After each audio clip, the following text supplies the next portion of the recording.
I'm excited. Today's December 1st. It is. Means, yes. And that means that this year is almost over. And I am so happy to get rid of 2020. So we got 31 days. You never know what the hell's going to happen. That's it.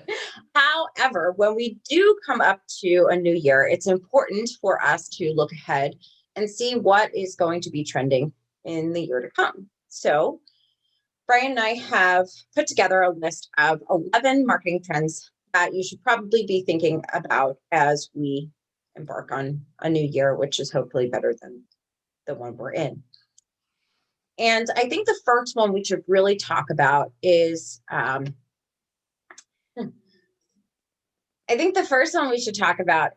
interactive content, right? Because this is something that we've had a lot of fun and success with in 2020. And what we're seeing is that it's not going anywhere in 2021. It's only going to grow. Yeah. Look, interactive content is really nothing new in many aspects, but many people are just really starting to embrace building interactive content on their sites. Why is it so important is because really it's not, it's not flat. It's not two-dimensional. It really gives them every aspect of what they need to do in one place. So, you could look at things, you could watch videos, you could sort of, I want to say touch and feel, but it's really not touch and feel, but you're able to explore things from an online perspective that you wouldn't have been able to do previously. So there is that, just like people get involved in, video games and things like that, there is this immersive piece to it. And it is different than immersive technology, but there is this immersive piece to it where they're actually spending more and more times with those pieces of content because it is a full experience.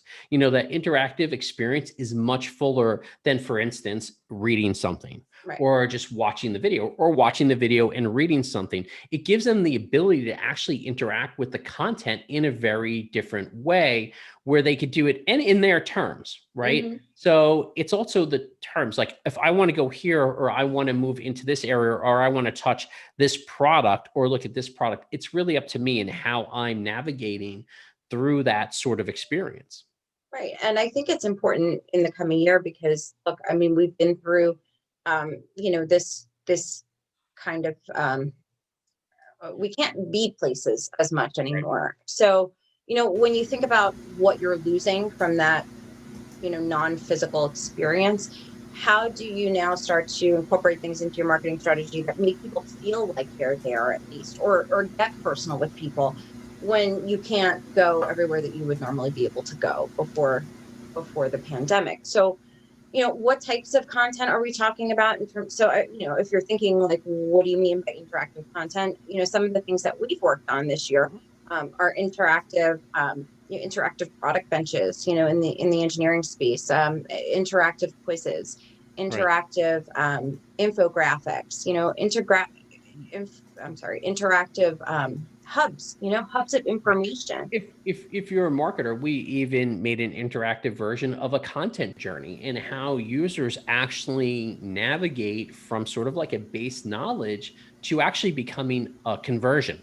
So there are many ways you could use interactive content in order to sort of illustrate your point and also keep users engaged. Now, many of the companies that we work with on interactive content, they always come back and they tell us the same thing.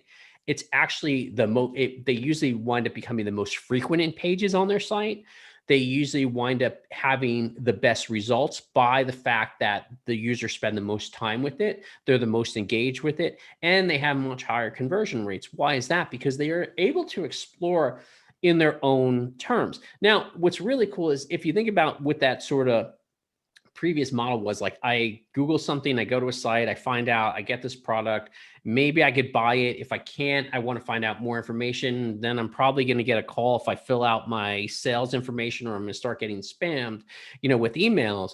Now users are actually able to play with it on their own and get as much knowledge in one single place versus jumping around to, say, various different pages on the site or things like that. They're able to actually explore with those objects or those products or that experience. Because like Nicolette said, it doesn't necessarily need to be a product like that bench we were talking about.